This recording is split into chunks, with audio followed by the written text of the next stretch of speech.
From Caribbean orphan to founding father, the year is 1772. A 17-year-old boy steps off a ship in New York Harbor, carrying little more than a letter of recommendation and an unshakable determination. Born out of wedlock on a tiny Caribbean island, orphaned by tragedy, this young immigrant would go on to create the financial system that made the United States a global superpower. This is the story of Alexander Hamilton, and it's far more dramatic than any musical could capture. Alexander Hamilton was born around 1755 on Nevis, a small island in the British West Indies. His beginning couldn't have been more inauspicious. His mother, Rachel Fawcett, had left her first husband and was living with James Hamilton, a Scottish trader, without being married to him. In the rigid social hierarchy of the 18th century Caribbean, this made young Alexander what was cruelly termed illegitimate, a mark that would follow him throughout his life.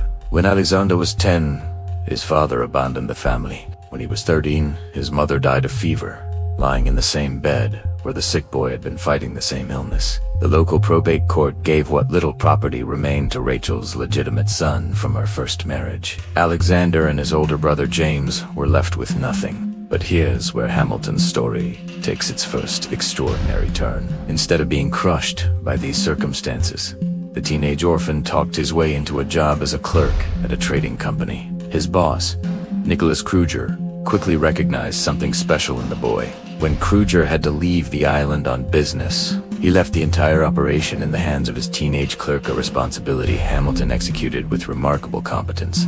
Hamilton's break came through his writing. When a devastating hurricane struck the island in 1772, the young man wrote such a vivid, powerful description of the storm that local leaders took notice. They pooled their money to send this promising orphan to the American colonies for an education.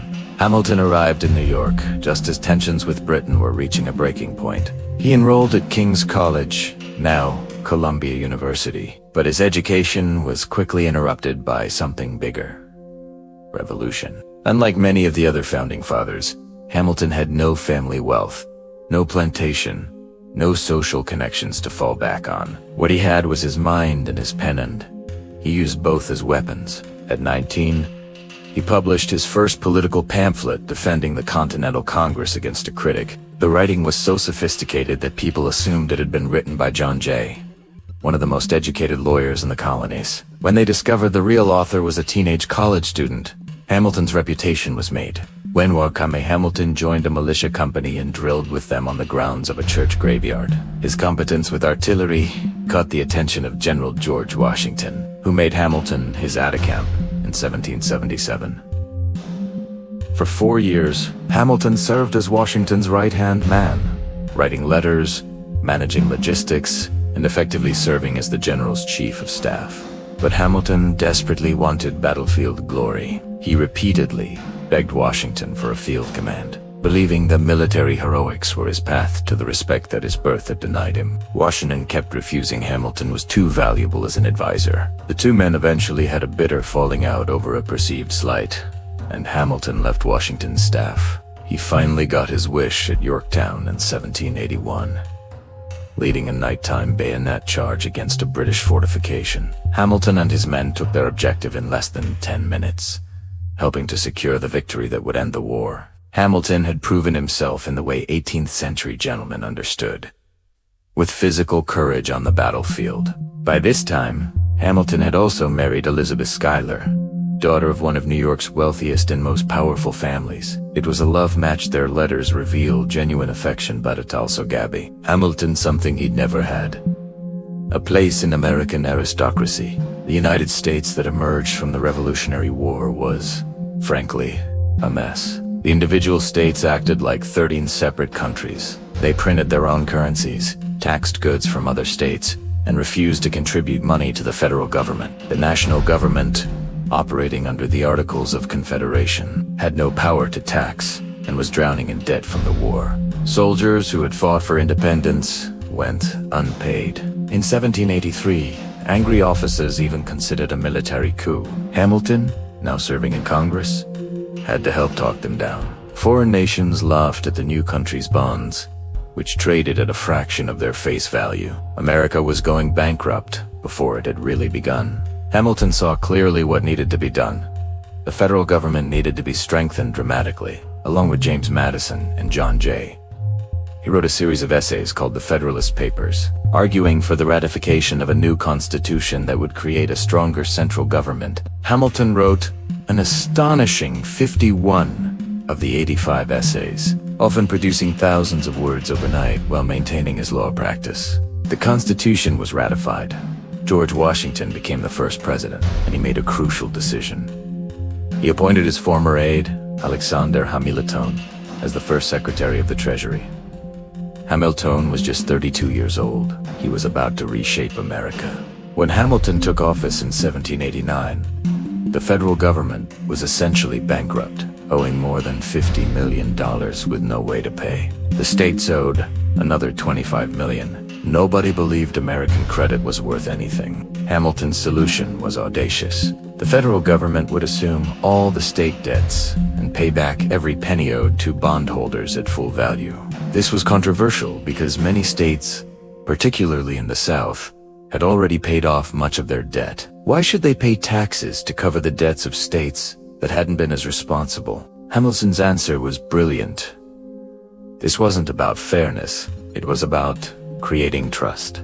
If America defaulted on its debts or paid bondholders less than they were owed, who would ever lend to the country again? By paying every obligation in full, America would establish its credit. This would allow the nation to borrow money at low interest rates in the future essential for a growing country that would need capital for roads, canals, and defense.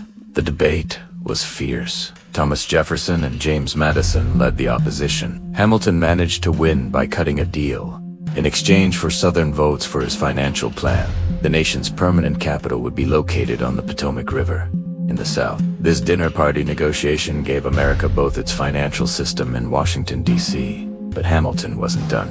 He proposed creating a national bank, the Bank of the United States, modeled on the Bank of England. This institution would hold federal deposits, issue paper currency, and make loans to stimulate business. Jefferson argued this was unconstitutional. The Constitution didn't explicitly grant Congress the power to create a bank. Hamilton's response was one of the most important legal arguments in American history. He articulated the doctrine of implied powers, the idea that the Constitution grants the government not just specific listed powers, but also the authority to do things necessary and proper to carry out those powers. Since the Constitution gave Congress the power to collect taxes and regulate commerce, it implied the power to create a bank to help do those things. President Washington sided with Hamilton. The bank was created, and Hamilton's theory of implied powers became the foundation for the expansion of federal authority for the next 2 centuries. Hamilton also established the U.S. Mint, created the Coast Guard, and founded the Revenue Cutter Service, which would become part of the Department of Homeland Security. He wrote a report on manufacturers arguing that America needed to develop industry, not just remain an agricultural nation, and proposed tariffs to protect emerging American businesses from foreign competition. In less than 6 years as Treasury Secretary, Hamilton created the blueprint for American capital. Hamilton's successes made him powerful enemies. Thomas Jefferson and James Madison believed Hamilton's vision of a strong federal government and close ties to Britain would create a kind of elected monarchy. They founded the Democratic-Republican Party specifically to oppose Hamilton's Federalist Party. The personal attacks were vicious. Opponents called Hamilton a bastard and suggested his policies enriched his wealthy friends. The criticism had some truth to it. Hamilton's system did benefit merchants and financiers over farmers and planters. The debate over Hamilton's legacy would shape American politics for generations.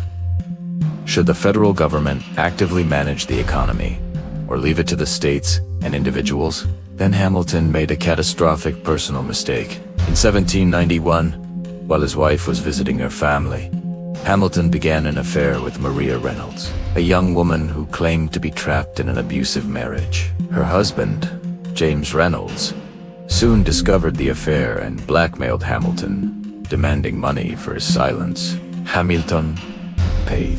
He paid for more than a year, even as he realized he was being extorted. When political enemies accused him of using treasury funds for speculation, Hamilton did something shocking. He publicly confessed to the affair to prove the payments were for blackmail, not corruption. He published a pamphlet detailing the entire sordid story of the first major sex scandal in American political history. The confession saved Hamilton's political reputation from charges of financial corruption, but it devastated his marriage and damaged his standing with the public. Elizabeth Hamilton forgave him, remarkably, but the affair would haunt him. Hamilton left the Treasury in 1795, but he remained influential in Federalist politics, often working behind the scenes. In 1800, when his old enemy Thomas Jefferson tied with Aaron Burr in the Electoral College, Hamilton used his influence to swing the decision to Jefferson, whom he disliked but respected. Burr, Hamilton believed, was dangerous and unprincipled. Burr never forgave him. 4 years later, when Burr ran for governor of New York, Hamilton again worked to defeat him. At a dinner party, Hamilton allegedly made disparaging remarks about Burr's character. When this became public, Burr demanded an apology. Hamilton refused to either confirm or deny what he'd said. Burr challenged him to a duel.